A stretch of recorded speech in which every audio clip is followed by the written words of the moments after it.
ہوا وہ ہرس والا دل بدل دے، میرا غفلت میں ڈوبا دل بدل دے، بدل دے دل کی دنیا دل بدل دے۔ بسم اللہ الرحمن الرحیم، والصلاة والسلام على سید الانبیاء خاتم الانبیاء والمرسلین وعلى آلہ واصحابہ وازواجہ وذریاتہ واہل بیتہ اجمعین، اما بعد۔ بات چل رہی تھی امانت کے بارے میں۔ علامہ نووی رحمۃ اللہ علیہ نے باب قائم فرمایا ہے، باب الامر باداء الامانہ۔ یہ باب ہے امانت کی ادائیگی کے حکم کے بارے میں، تاکید کے بارے میں۔ امانت یعنی جو ذمہ داری آپ کو سونپی گئی ہے اس کو بحسن خوبی انجام دینا، اس کو امانت کہتے ہیں۔ اور عرف میں امانت کا مطلب یہ بھی ہوتا ہے کہ کوئی آپ کے پاس اپنا سامان رکھے یا کوئی اپنا راز رکھے تو آپ اس کی حفاظت کریں، تو امانت داری۔ اور اگر آپ نے اس میں کوئی کمی بیشی کر دی تو یہ خیانت کہلاتا ہے۔ اسی سلسلے میں علامہ نووی رحمۃ اللہ علیہ میں شروع میں 2 آیتیں پیش فرمائیں، اس کے بعد احادیث کا سلسلہ ہے۔ 2 حدیثیں آپ کے سامنے ذکر کی جا چکی ہیں، 2 باقی ہیں۔ تیسری حدیث آپ کے سامنے پیش کی جاتی ہے، کافی طویل ہے، تو آج ایک ہی حدیث پیش کی جائے گی، پھر آنے والی وہ اور زیادہ طویل ہے، لمبی ہے، تو اس کو پھر انشاءاللہ آئندہ ہفتے۔ وعن حذیفۃ وابی ہریرۃ رضی اللہ عنہما قال قال رسول اللہ صلی اللہ علیہ وسلم یجمع اللہ تبارک وتعالی الناس فیقوم المؤمنون حتی تزلف لهم الجنہ فیأتون آدم صلوات اللہ علیہ فیقولون یا ابانا استفتح لنا الجنہ فیقول وهل اخرجکم من الجنة إلا خطيئة أبيكم لست بصاحب ذلك اذهبوا إلى ابن إبراهيم خليل الله صلوات الله عليه إلى آخر الحدیث۔ حضرت حذیفہ ابن الیمان رضی اللہ تعالی عنہ اور حضرت ابو ہریرہ رضی اللہ تعالی عنہ، دونوں حضرات سے یہ روایت منقول ہے۔ یہ حضرات روایت کرتے ہیں نبی اکرم صلی اللہ علیہ وسلم سے کہ آپ صلی اللہ علیہ وسلم نے ارشاد فرمایا کہ اللہ تبارک و تعالی لوگوں کو جمع کریں گے، یعنی میدان محشر میں، کیونکہ ہمارا ایمان ہے کہ مرنے کے بعد دوبارہ زندہ ہونا ہے، والبعث بعد الموت، موت کے بعد دوبارہ اٹھایا جائے گا، سوال جواب ہوں گے۔ اور ارض المحشر والمنشر، یہ یعنی میدان محشر کہاں قائم ہوگا؟ یہ ملک شام میں قائم ہوگا، سوریہ، الثورہ، سمجھ رہے ہیں؟ ماشاءاللہ ملک شام کے حالات اچھے ہو رہے ہیں، اللہ تبارک و تعالیٰ اور اچھے رکھے۔ حدیث شریف میں کہ ملک شام کے حالات اچھے رہیں گے تو پوری دنیا کے حالات اچھے رہیں گے، اور ملک شام کے حالات اگر بگڑ جائیں گے تو پوری دنیا کے حالات بگڑ جائیں گے۔ وہاں کے جو ماشاءاللہ امیر المومنین احمد الشرع، اللہ تعالیٰ ان کو سلامت با کرامت رکھے، وہ کافی اچھی ان کی محنتیں جاری ہیں۔ تو میدان محشر کہاں قائم ہوگا؟ ملک شام میں۔ بعض لوگوں کی یہ غلط فہمی ہے کہ میدان محشر میدان عرفات کو سمجھتے ہیں، اور میدان عرفات مکہ میں ہے، جہاں وقوف عرفہ ہوتا ہے، حاجی جب حج کرنے جاتے ہیں تو وہاں ٹھہرتے ہیں، وہ میدان محشر نہیں۔ میدان محشر ملک شام میں قائم ہوگا۔ تو اللہ رب العالمین سب کو جمع کریں گے قیامت کے دن، قیامت قائم ہوگی، سب کو جمع کیا جائے گا، حساب کتاب کا سلسلہ ہوگا۔ یہ روایت نبی اکرم صلی اللہ علیہ وسلم نے بیان فرمائی، اس میں فرماتے ہیں کہ اللہ تعالیٰ لوگوں کو جمع فرمائیں گے، مومنین کو بھی جمع فرمائیں گے۔ ایک بات یہاں روایت میں مومنین کا ذکر ہے، ورنہ میدان محشر میں تو دنیا بھر کے لوگ سب جمع ہوں گے، مومنین، کافرین، مشرکین، یہود و نصارہ، جتنے بھی قومیں، سب۔ وہ تو اور ہولناک منظر ہوگا. یہاں جو منظر نامہ پیش کیا جا رہا ہے وہ جنت میں داخلے کے وقت کا منظر ہے، اور صرف مومنین کے بارے میں بات ہے، دوسروں کے بارے میں بات نہیں ہے، ایمان والوں کے بارے میں بات ہے. حتی تزلف لهم الجنہ، یہاں تک کہ جنت ان سے قریب کر دی جائے گی. کس کے؟ مومنین کے. کیونکہ جو وَمَن يُشْرِكْ بِاللَّهِ فَقَدْ حَرَّمَ اللَّهُ عَلَيْهِ الْجَنَّةَ، جو شرک کرتا ہے اللہ نے اس پر جنت کو حرام کر دیا ہے. تو یہاں جو قریب کی جا رہی ہے جنت کو، وہ اہل ایمان کے قریب کی جا رہی ہے. تو سارے لوگ، اب جنت تو قریب میں ہے، سامنے نظر آ رہی ہے، سب لوگ جمع ہوئے ہیں. اب سب سوچیں گے بھائی جنت میں جانا ہے، کیا کریں؟ تو لوگ جائیں گے حضرت آدم علیہ السلام کے پاس کہ بابا یہ دروازہ کھلواؤ. فیاتون آدم صلوات اللہ علیہ، حضرت آدم علیہ السلام کے پاس آئیں گے لوگ اور کہیں گے اے ہمارے ابا، ہمارے لیے جنت کا دروازہ کھلوا دو. فیقول وَهَلْ أَخْرَجَكُم مِّنَ الْجَنَّةِ إِلَّا خَطِيئَةُ أَبِيكُمْ، حضرت آدم علیہ السلام فرمائیں گے کیا تمہارے ابا ہی کی غلطی نے تو تم کو جنت سے باہر کیا تھا؟ تمہارے ابا کی ہی غلطی نے تو تم کو جنت سے باہر کیا تھا. لست بصاحب ذلک، میں اس کا اہل نہیں ہوں، میں اس لائق نہیں ہوں کہ جنت کا دروازہ کھلواؤں. یہ محدثین فرماتے ہیں کہ یہ حضرت آدم علیہ السلام کی تواضع اور انکساری ہے کہ وہ یہ کہہ رہے ہیں کہ میں اس کا اہل نہیں ہوں. دوسرا مطلب یہ بھی ہے کہ نبی اکرم صلی اللہ علیہ وسلم کی شان کریمی اور شان رفعت کو ظاہر کرنا بھی مقصود ہے. اس روایت سے بھی پتہ چلے گا آپ کو کہ حضور صلی اللہ علیہ وسلم کے مقام بلند کو بھی واضح کرنا، ظاہر کرنا سارے لوگوں کے سامنے بھی منظور ہے، اللہ تعالیٰ کو مقصود ہے. وہ ایک شاعر کا شعر بھی ہے کہ محبوب تو فکر نہ کر، محبوب فکر نہ کرنا سر حشر تو امت کا، محبوب فکر نہ کرنا سر حشر تو امت کا، محشر تو بہانہ ہے تیری شان دکھانے کا، آقا تیرے آنے سے رنگ بدلا زمانے کا. تو محشر تو بہانہ ہے آپ صلی اللہ علیہ وسلم کی شان کو دکھلانے کے لیے. بہرحال یہ بھی ایک نظریہ ہے، سوچ ہے جو کہ صحیح ہے، اور در حقیقت محشر تو حساب و کتاب کا دن ہے، قیامت کا دن حساب و کتاب کا دن ہے، وہ تو قرآن کہہ رہا ہے. لیکن ایک پہلو میں یہ بات بھی واضح ہوتی ہے کہ نبی اکرم صلی اللہ علیہ وسلم کی شان مرتفعہ، یعنی جو ان کی اونچی شان ہے، وہ سب کے سامنے اللہ رب العالمین ظاہر فرمائیں گے. اب دیکھو آگے کیا ہوتا ہے. پھر حضرت آدم علیہ السلام کہیں گے میں اس کا حل نہیں ہوں، ایک کام کرو تم لوگ میرے بیٹے ابراہیم خلیل اللہ کے پاس چلے جاؤ. قال، حضرت نبی اکرم صلی اللہ علیہ وسلم فرماتے ہیں لوگ حضرت ابراہیم علیہ السلام کے پاس آئیں گے. فیقول ابراہیم لست بصاحب ذلک انما كنت خلیلا من وراء. تو حضرت ابراہیم علیہ السلام کے پاس لوگ آئیں گے، حضرت ابراہیم علیہ السلام کہیں گے کہ بھائی میں بھی اس کا حل نہیں ہوں، حالانکہ میں اللہ کا خلیل ہوں، دوست ہوں، سب بات صحیح ہے، لیکن یہ کہ میں اس لائق نہیں ہوں. ایک کام کرو تم لوگ حضرت موسیٰ علیہ السلام کے پاس چلے جاؤ، وہ تو کلیم اللہ ہیں، اللہ نے ان سے خوب باتیں کی ہیں. کلمہ اللہ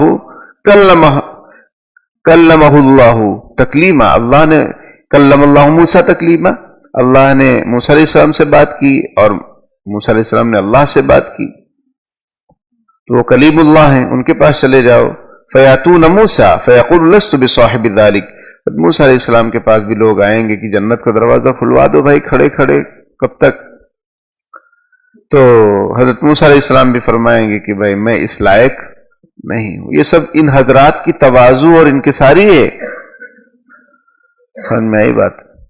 نہد شاخ پر میں و سربر زمیں، شیخ سعدی رحمۃ اللہ علیہ فرماتے ہیں کہ جو شاخ میوے سے لدی ہوتی ہے، جو ٹہنی بھری ہوتی ہے میوے سے لدی ہوتی ہے، وہ جھکی جھکی رہتی ہے. اور بانس کو دیکھو کھڑا سیدھا. سمجھ میں آئی بات؟ کوئی میوہ ہوا نہیں ہے اس میں، بلکہ وہ تو آلہ بنتا ہے پٹائی کا. تو یہ حضرات تواضعاً ایسا کہیں گے.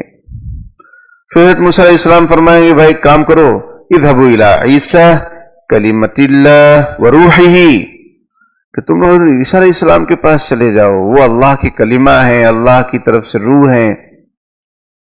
روح اللہ کی روح ہیں، کہ بھائی اللہ نے ان کو بغیر والد کے پیدا کر دیا، تو ان کے پاس چلے جاؤ. فیقول عیسیٰ لست بصاحب ذلک، عیسیٰ علیہ السلام کے پاس لوگ آئیں گے، اپنا مسئلہ رکھیں گے. عیسیٰ علیہ السلام فرمائیں گے کہ میں اس کا اہل نہیں ہوں، میں اس لائق نہیں ہوں. فیأتون محمد صلی اللہ علیہ وسلم، عیسیٰ علیہ السلام فرمائیں گے کام کرو تم لوگ، آپ صلی اللہ علیہ وسلم کے پاس چلے جاؤ، حضرت محمد رسول اللہ کے پاس چلے جاؤ، وہاں کام بن جائے گا. لوگ آئیں گے حضور کے پاس صلی اللہ علیہ وسلم، تو آپ صلی اللہ علیہ وسلم پھر کھڑے ہو جائیں گے. آپ کسی کے پاس بھیجیں گے نہیں، اسی لیے تو آپ رحمت للعالمین ہیں، تمام جہان والوں کے لیے، اس جہان میں بھی اور اس جہان میں بھی، سب کے لیے رحمت. حضور کھڑے ہو جائیں گے، آپ کو اجازت دی جائے گی، آپ کو اجازت دی جائے گی. روایتوں میں یہ بھی ہے کہ جب میدان محشر قائم ہوگا، سارے لوگ جمع ہو جائیں گے، سورج بہت قریب ہوگا سر کے، لوگ پسینوں میں ڈوبیں گے اپنے اعمال کی بدولت، اور ایک دم پریشان ہوں گے. 1000 سال کا ہوگا قیامت کا دن، 50,000 سال کا ہوگا، اس طرح قرآن میں آیتیں ہیں. سب پریشان ہو جائیں گے. تو حساب کتاب کا جو معاملہ شروع ہوگا وہ بھی حضور کی شفاعت سے شروع ہوگا. سب نبیوں کے پاس جائیں گے، وہ لوگ منع کر دیں گے بھائی ہم اللہ کے حضور کوئی بات نہیں کر سکتے. تو حضور آخر میں حساب کتاب کی بات بھی کروائیں گے. لیکن یہاں دروازے کا، یہاں مسئلہ کیا ہے؟ جنت کے دروازے کے کھلوانے کا، حساب کتاب کے شروع کروانے کی بات نہیں ہے. تو آپ صلی اللہ علیہ وسلم کو جب کہا جائے گا کہ اے اللہ کے رسول آپ جو ہے شفاعت کیجئے حساب کتاب کے بارے میں، تو حضور صلی اللہ علیہ وسلم عرش کے نیچے سجدے میں گر پڑیں گے اور اللہ کی شاندار تعریف بیان فرمائیں گے، بہت شاندار تعریف، اللہ کی حمد و ثنا بیان کریں گے. پھر اللہ کی طرف سے آواز آئے گی ارفع راسک سلطوت، کہ محمد اپنے سر کو اٹھائیے اور سوال کیجئے، آپ کو عطا کیا جائے گا. تو پھر حضور فرمائیں گے کہ حساب کتاب کا معاملہ شروع کر دیجئے. وہ بھی ایک مرحلہ ہے اور یہ بھی ایک مرحلہ ہے جنت میں داخلے کا. تو آپ صلی اللہ علیہ وسلم کو اجازت دی جائے گی، آپ جنت کے قریب جائیں گے، لیکن پل صراط ابھی باقی ہے. پل صراط سے وَإِن مِّنكُمْ إِلَّا وَارِدُوهَا، ہر ایک کو پل صراط پر سے گزرنا ہے. پل صراط کیا ہے؟ یہ جنت اور جہنم، یعنی اس سے پار ہو کر آپ جنت میں داخل ہوں گے. ایک ایسا راستہ ہے جو بال سے زیادہ باریک ہے اور تلوار سے زیادہ تیز ہے، اس پر سے گزر کر آپ کو جنت میں جانا ہے، اس پل سے گزر کر، اس راستے سے گزر کر. اب یہاں جو علامہ نووی رحمۃ اللہ علیہ نے یہ روایت یہاں لائے ہیں، اس کی وجہ یہ ہے کہ یہ دیکھیے آگے وَتُرْسَلُ الْأَمَانَةُ وَالرَّحِيمُ فَيَقُومَانِ جَنبَتَيِ الصِّرَاطِ يَمِينًا وَشِمَالًا، کہ اللہ تعالی امانت کو، یہ امانت کا باب چل رہا ہے نا، امانت کو اور رحم کو، رحیم یعنی رشتہ داری، اور امانت یعنی وہی امانت داری جو شروع میں بتلائی گئی، دونوں کو اللہ تعالیٰ بھیجیں گے انسان کی شکل میں، اور وہ دونوں پل صراط کے آزو بازو کھڑے ہو جائیں گے. ایک طرف امانت کھڑا ہو جائے گا، ایک طرف رحیم یعنی رشتہ داری کھڑا ہو جائے گا. کیوں کھڑے ہوں گے؟ جس نے امانت داری کا معاملہ کیا ہوگا دنیا میں، خیانت نہیں کی ہوگی کسی معاملے میں، امانت داری اس کو نجات دلا دے گی. جس نے رشتہ داری نبھائی ہوگی، رشتہ داروں کے حقوق ادا کیے ہوں گے، قطع رحمی نہیں کی ہوگی، رشتے داروں سے ترک تعلق نہیں کیا ہوگا، رشتے داری کا حق ادا کیا ہوگا، تو رشتے داری اس آدمی کو، رشتے داری اس کو جنت میں پہنچا دے گی. اور جس نے گڑبڑ کیا ہوگا، یہ دونوں چیزیں یا ایک چیز اس کو جہنم میں گرا دیں گے. اس لیے دونوں کو بھیجا جائے گا. اسی لیے علامہ نووی رحمۃ اللہ علیہ نے باب الامر باداء الامانہ میں اس حدیث کو لائے ہیں، کیونکہ امانت داری کا ذکر ہے اس میں. بات سمجھ رہے ہیں؟ اتنی اہم چیز ہے. تھوڑا کھائیے، تھوڑا پہنیے، مختصر زندگی ہے، لیکن جھوٹ، فراڈ، لن فن سے بچیے. رشتہ داری نبھائیے. اب آپ یہ کہیں گے کہ بھائی ہم رشتہ داری نبھاتے ہیں، رشتہ داری ہماری برائی کرتے ہیں، ہماری برائی کرتے ہیں اور جو ہے ہمارے پیچھے پڑے رہتے ہیں، ہم کو گالیاں دیتے ہیں. وہ تو ہر زمانے میں رہا ہے. صحابہ کرام نے بھی یہ سوالات کیے کہ اللہ کے رسول، ہم رشتہ داروں کا حق ادا کرتے ہیں، ہم پھر بھی ان کا منہ ٹیڑھا رہتا ہے، پھر بھی وہ ہم کو برا بھلا کہتے ہیں. حضور نے فرمایا کہ تم اپنا کام کرتے رہو. لا تکن اما مت بنو. صحابہ نے پوچھا اما کا کیا مطلب؟ حضور نے فرمایا اما کا مطلب یہ کہ تمہارے ساتھ کوئی اچھا کرے تم اچھا کرو، اور تمہارے ساتھ کوئی برا کرے تو تم بھی برا کرو یا اچھا نہ کرو. ایسا نہیں. وہ ایک شاعر کا شعر بھی ہے، وفا کرو گے تو وفا کریں گے، جفا کرو گے جفا کریں گے، ہم ہیں آدمی تمہارے جیسے، جو تم کرو گے وہ ہم کریں گے. یہ شعر شریعت کے خلاف، شریعت کی تعلیم یہ نہیں. شریعت کی تعلیم یہ ہے کہ سل من قطعک، اس سے جڑو جو تم سے کٹے، وآت من حرمک، اس کو دو جو تم کو نہیں دے رہا ہے، واعف عمن ظلمک، جو تم پر ظلم کرے اس کو معاف کر دو اللہ کے لیے.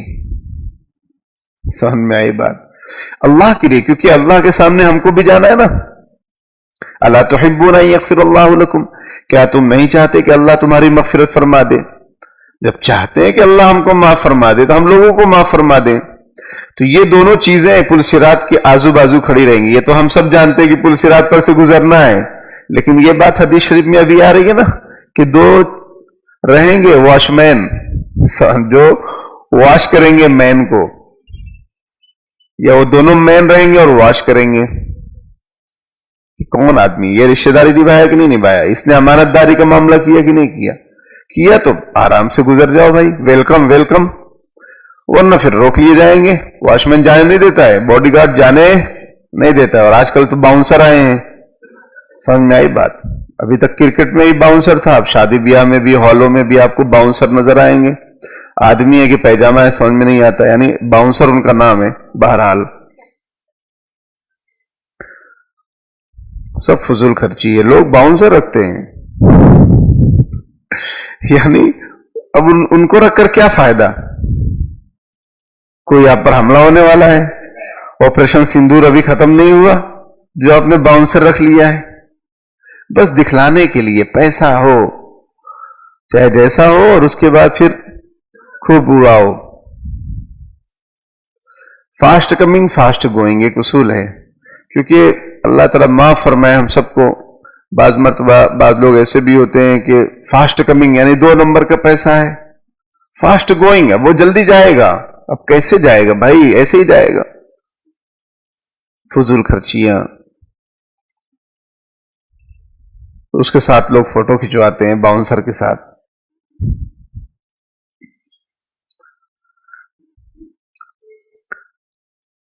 نبی اکرم صلی اللہ علیہ وسلم فرماتے ہیں کہ امانت داری کو، رشتہ داری کو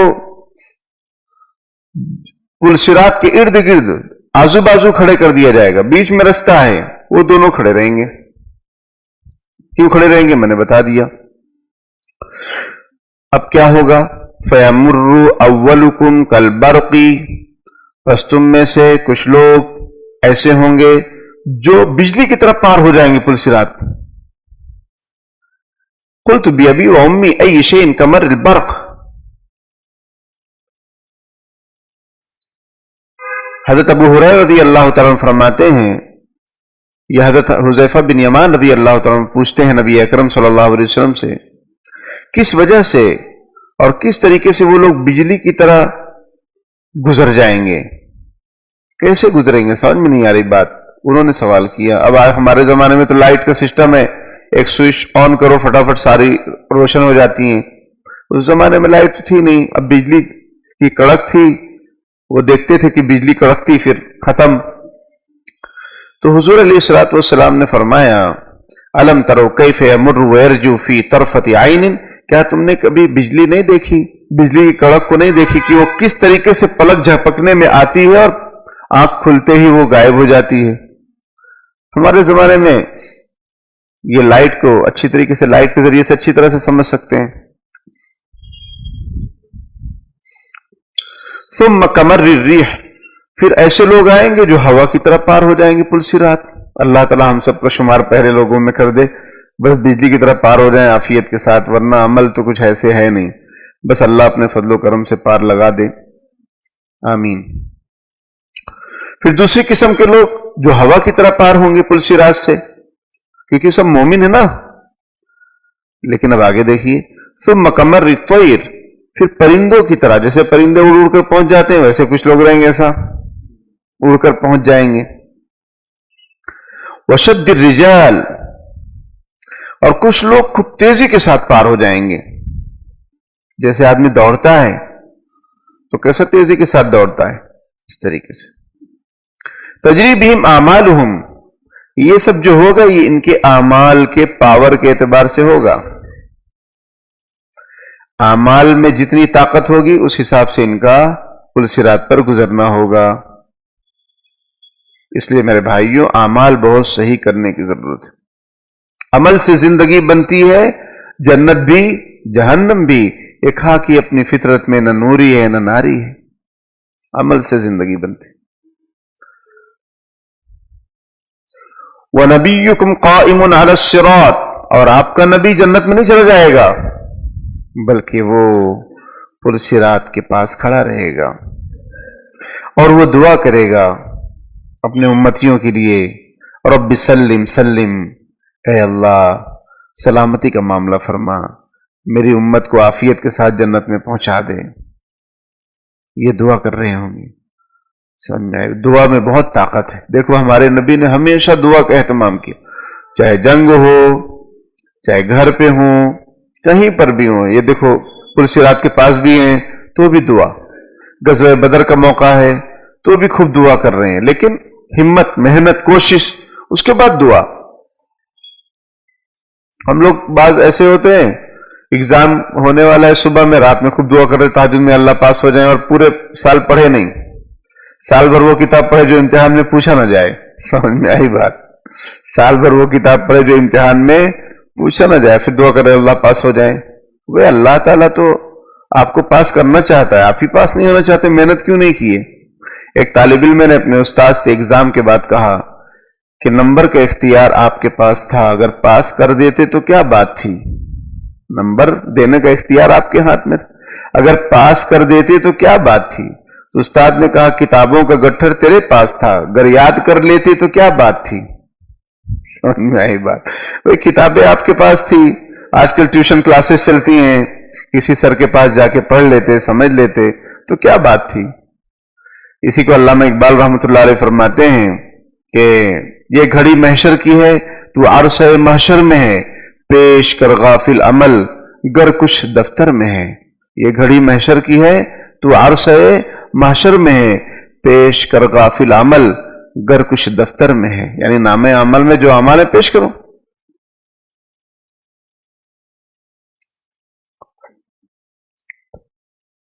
تو حضور اپنی امت کے لیے دعا فرمائیں گے رب سلم سلم.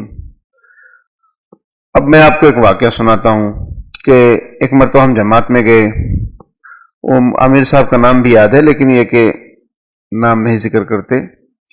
تو ہم لوگ بریج پار کر رہے تھے تو انہوں نے کہا کہ دعا پڑھو رب سلم سلم. ہم نے کہا یہ دعا تو کبھی سنے نہیں. بولے نہیں، کوئی بھی پل جب پار کرو تو یہ دعا پڑھو، کیونکہ ہمارے نبی قیامت کے دن جب پل صراط پر سے امت گزرے گی تو حضور فرمائیں گے رب سلم سلم. کہاں کی اینٹ کہاں کا روڑا بھانومتی نے کنبا جوڑا. یہ بالکل غلط بات ہے بھائی. پل سے آپ گزر رہے ہیں، اگر آپ ندی نیچے ہے اور آپ اوپر بریج سے گزر رہے ہیں تو بسم اللہ مجریہا و مرساہا ان ربی لغفور الرحیم اس دعا کے پڑھنے کا ذکر تو ہے، لیکن رب سلم سلم دنیا میں آپ پلسرات قائم کر دیں گے تو پھر آخرت والا پلسرات کا کیا ہوگا؟ اور پھر حضور نے کہاں بتایا کہ یہ دعا پڑھو؟ تو یہ ایکسٹرا ورژن ہے، ایکسٹرا ورژن اپنی طرف سے، یہ اس کا سنت سے کوئی تعلق نہیں۔ ہو سکتا ہے کبھی آپ سنے ہو یا سنے تو آپ کہہ دیں کہ ایسا صحیح نہیں ہے، جو دعا ہے وہ پڑھو۔ حدیث شریف میں ایک حضرت برا بن عازب رضی اللہ تعالیٰ عنہ روایت فرماتے ہیں اذا صعدنا کبرنا واذا نزلنا سبحنا، کہ ہم جب نبی اکرم صلی اللہ علیہ وسلم کے ساتھ ہوتے، جب اوپر چڑھتے سیڑھی کے ذریعے سے یا پہاڑ پر تو ہم لوگ اللہ اکبر کہتے، اور جب نیچے اترتے تو سبحان اللہ کہتے۔ یہ سنت ہے کہ اگر آپ سیڑھی چڑھ رہے ہیں یا لفٹ سے چڑھ رہے ہیں، سمجھ میں آئی بات، تو اللہ اکبر کہنا چاہیے، اور جب نیچے اتر رہے ہیں چاہے سیڑھی سے چاہے لفٹ سے تو سبحان اللہ کہنا چاہیے۔ حتی تعجز اعمال العباد حتی یجیء الرجل لا یستطیع السیر الا زحفا وفی خافتي الصراط کلالیب معلقۃ مأمورۃ باخذ من امرت به، یہاں تک کہ لوگوں کے اعمال کمزور پڑ جائیں گے، پاورفل تھے تو فٹافٹ پار ہو گئے، یہاں تک کہ ایک آدمی آئے گا جو بیچارہ چل نہیں سک رہا ہوگا، گھسٹ کر چلے گا، اور پلسرات کے ارد گرد لوہے کے کڑے لٹک رہے ہوں گے،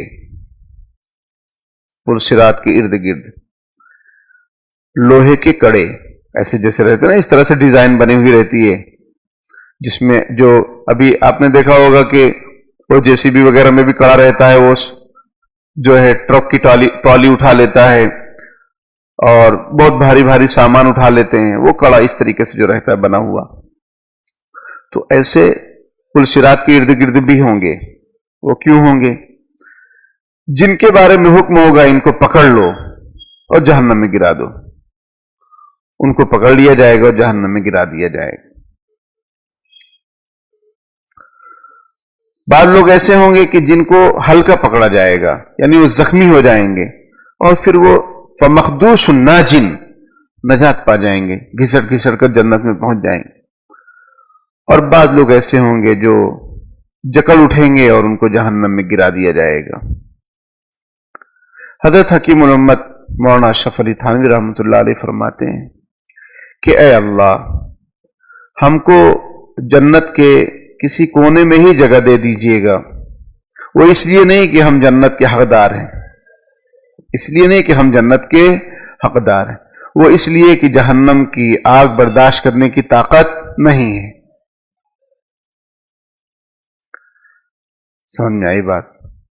ایسا آدمی کہ جس نے 300-400 سال تک امت کی خدمت کر دی ہے اپنی کتابوں کے ذریعے سے،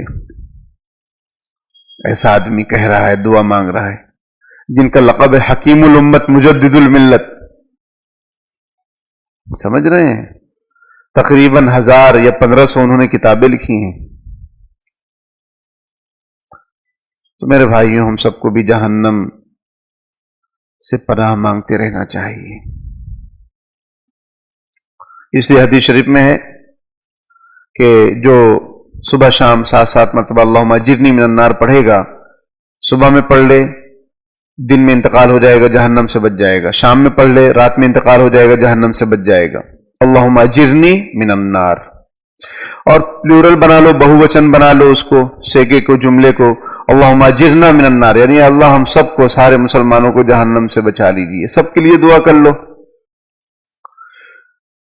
تو دعا کرنی چاہیے صبح شام، فجر بعد، عصر بعد یا مغرب بعد، فجر بعد مغرب بعد پڑھ لو 7 مرتبہ، اتنا آسان ہے۔ اللہم اجرنی من النار۔ اب سنیے آخری ٹکڑا اس روایت کا۔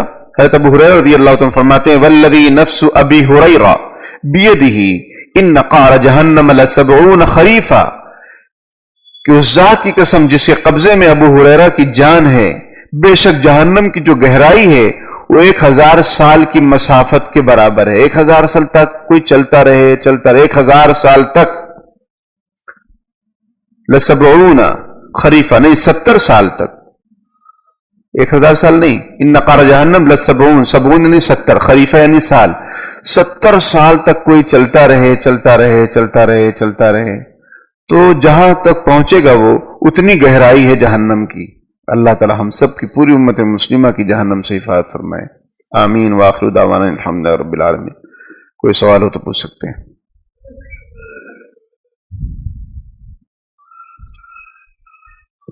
یہ لیجیے، سوال یہ ہے کہ ولیمے کی شرعی حیثیت کیا ہے؟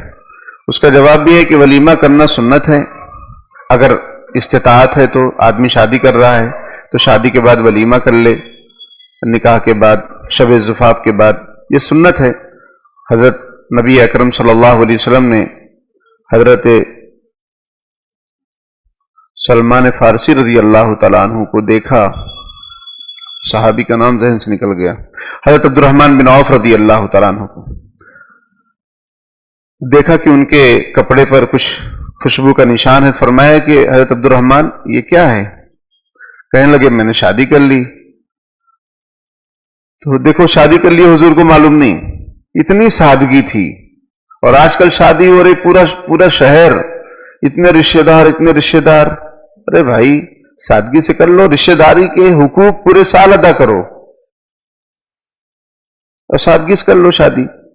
تو حضور نے فرمایا اولی ولو بشاتن، کہ ولیمہ کرو چاہے بکری کے ذریعے سے ہی کیوں نہ ہو، یعنی ولیمہ کرو، ولیمہ چھوڑو مت، خوشی کا موقع ہے۔ ماں باپ عقیقے کا گوشت کھا سکتے ہیں نہیں، یہ بھی سوال بہت کیا جاتا ہے کہ بھائی بچہ پیدا ہوا تو عقیقہ ہو رہا ہے تو ماں باپ گوشت کھا سکتے کہ نہیں کھا سکتے؟ کیوں نہیں کھا سکتے بھائی، بالکل کھا سکتے ہیں، انہی کی وجہ سے تو آپ کھا رہے ہیں، اور ان کو نہیں کھانے دو گے تو آئندہ آپ بھی نہیں کھا پاؤ گے، بالکل کھا سکتے ہیں۔ یہ اغلاط العوام میں سے بات ہے کہ ماں باپ عقیقے کا گوشت نہیں کھا سکتے، بالکل کھا سکتے، جائز ہے بالکل۔ جمعہ میں اذان ثانیہ کا جواب دینا چاہیے نہیں؟ جمعہ میں خطبے سے پہلے جو اذان ہوتی ہے اس کا جواب دینا چاہیے کہ نہیں؟ بالکل دینا چاہیے، لیکن دل میں دینا چاہیے۔ ہاں جو امام ہے وہ زبان سے بھی دے سکتا ہے۔ حضرت امیر معاویہ رضی اللہ تعالیٰ عنہ ممبر پر تشریف فرما ہوئے، جمعہ کی اذان شروع ہوئی تو آپ نے جواب دیا اور فرمایا کہ میں نے نبی اکرم صلی اللہ علیہ وسلم کو ممبر پر بیٹھ کر اس اذان کا جواب دیتے ہوئے سنا ہے۔ تو امام زبان سے دے گا، بقیہ جو لوگ ہیں سامعین وہ دل میں اذان کا جواب دینا چاہیے، دے سکتے ہیں۔ کھرا کھانا کیسا ہے؟ کھرا تمباکو سے بنتا ہے، اس کا جواب یہ ہے کہ مکروہ ہے، بعض کتابوں میں فتاوی میں لکھا ہے کہ مباح ہے، یعنی جائز ہے، لیکن اکثر جو ہے فتاوی میں لکھا ہے کہ مکروہ یعنی ناپسندیدہ ہے۔ اور پھر یہ بھی لکھا ہوا ہے فتاوی دارالعلوم وغیرہ میں کہ اگر مضر صحت ہے کہ اس سے نقصان ہو رہا ہے صحت کا، اور آج کل تو ہو رہا ہے، بہت بڑے پیمانے پر سب چیزیں سامنے آ رہی ہیں کہ کینسر ہو جا رہا ہے، تو پھر ناجائز اور حرام ہے، پھر ناجائز اور حرام ہے، کیونکہ قرآن یہ کہتا ہے لا تقتلوا انفسکم، اپنے آپ کو قتل مت کرو، لا تلقوا بایدیکم الی التہلکہ، اپنے آپ کو ہلاکت میں مت ڈالو۔ اور اس پر بھی لکھا رہتا ہے ٹوباکو از کلڈ، اور یہ بھی لکھا رہتا ہے تمباکو سیون کرک روگاچے کارن، تو سمجھنا چاہیے، بچنا چاہیے۔ پھر اللہ کا نام لینا ہے، درود شریف پڑھنا ہے، حضور کا نام لینا ہے، تو پھر کیسے کھرا کھاتے ہوئے منہ کی بدبو کے ساتھ کیسے نام لیں گے پاکیزہ ہستیوں کا؟ تو اتنے ٹائم پھر ذکر سے بھی محروم رہیں گے۔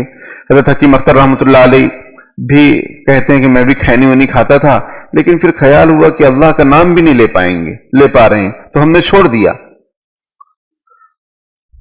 جو بزرگ جو رمضان کے روزے نہیں رکھ سکتے، آگے بھی نہیں ادا کر سکتے، ان کا فدیہ کس طرح ادا کرنا چاہیے؟ دیکھیے کوئی آدمی ایسا بیمار ہے کہ اس کے اچھے ہونے کی کوئی امید ہی نہیں ہے، بہت بیمار ہے، اب رمضان آ گیا اور کوئی امید بھی نہیں کہ آئندہ اچھے ہو پائیں گے، تو ان کی طرف سے فدیہ دینا ہوگا، ایک روزے کا ایک صدقہ فطر، ایک صدقہ فطر نکلتا ہے، جیسے گیہوں کے حساب سے 70-80 روپے بنتا ہے، اور کشمش کے اعتبار سے الگ الگ ریٹ رہتا ہے، 3.5 کلو کشمش، 3.5 کلو کھجور، جو کے حساب سے بھی۔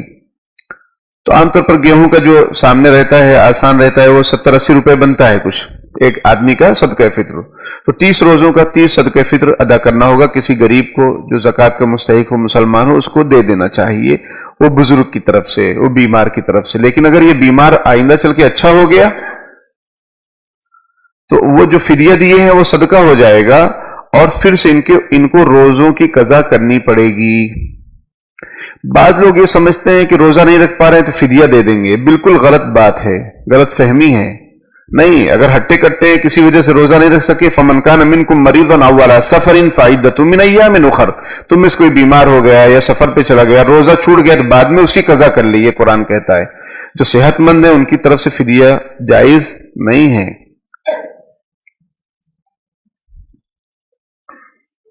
بینک سے ملا ہوا سود کا روپیہ کسی غریب کو دے سکتے ہیں کیا، اور اس روپے کو روزہ کے کھانے میں استعمال کر سکتا ہے کیا؟ اور وہ دیکھیے، بینک کا ملا ہوا سود یہ کسی غریب مسلم یا نان مسلم، کسی غریب مسلم یا نان مسلم کو، غریب کو دے سکتے ہیں انٹرسٹ کا پیسہ، سود کا پیسہ. پھر وہ اس کا مالک ہو گیا، وہ کچھ بھی کرے، روزہ میں کھائے، روزی میں کھائے، دن میں کھائے، رات میں کھائے، کوئی مسئلہ نہیں. ٹھیک ہے. عمرہ کرنے کے لیے کوئی عورت کسی جان پہچان والی فیملی کے ساتھ جا سکتی ہے کیا؟ نہیں جا سکتی. عورت بغیر محرم کے شرعی سفر نہیں کر سکتی ہے. شرعی سفر یعنی 77 کلومیٹر یا 82 کلومیٹر اگر اس کو جانا ہے عورت کو تو بغیر محرم کے اس کے لیے جائز نہیں. اور حج عمرے کا سفر تو کتنا دور ہے، جان پہچان والی فیملی کے ساتھ نہیں جا سکتے ہیں، بلکہ اپنے محرم کے ساتھ جائیں. ٹھیک ہے، یہ شریعت کا حکم ہے. ٹھیک، اللہ تعالیٰ عمل کی توفیق عطا فرمائے. آمین.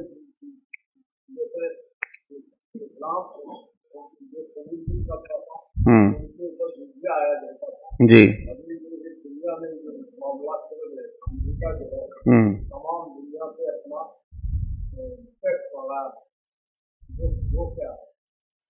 وہ کیا ہے مودی سے پوچھنا پڑے گا، سمجھ میں آئی بات، وہ معلوم نہیں مجھے، مودی سے پوچھنا پڑے گا.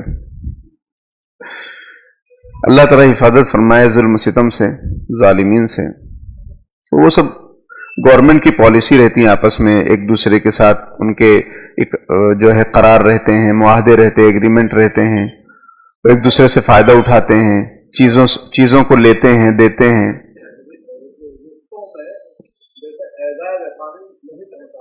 جی جی، بڑی اچھی بات ایک حضرت انہوں نے کہا کہ ایذا رسانی نہیں پہنچانی چاہیے رشتوں میں. میں آپ کو حضرت مولانا پیر ذوالفقار نقشبندی رحمۃ اللہ علیہ کے ایک جملہ سناتا ہوں جو بہت پیارا جملہ ہے. حضرت فرماتے تھے کہ بیماریوں میں سے سب سے بری بیماری دل کی بیماری ہے، اور دل کی بیماریوں میں سب سے بری بیماری دل آزاری ہے، یعنی کسی کو تکلیف پہنچانا. تو مسلمان تو وہی ہوتا ہے جو کسی کو تکلیف نہیں پہنچاتا. اللہ تعالیٰ عمل کی توفیق.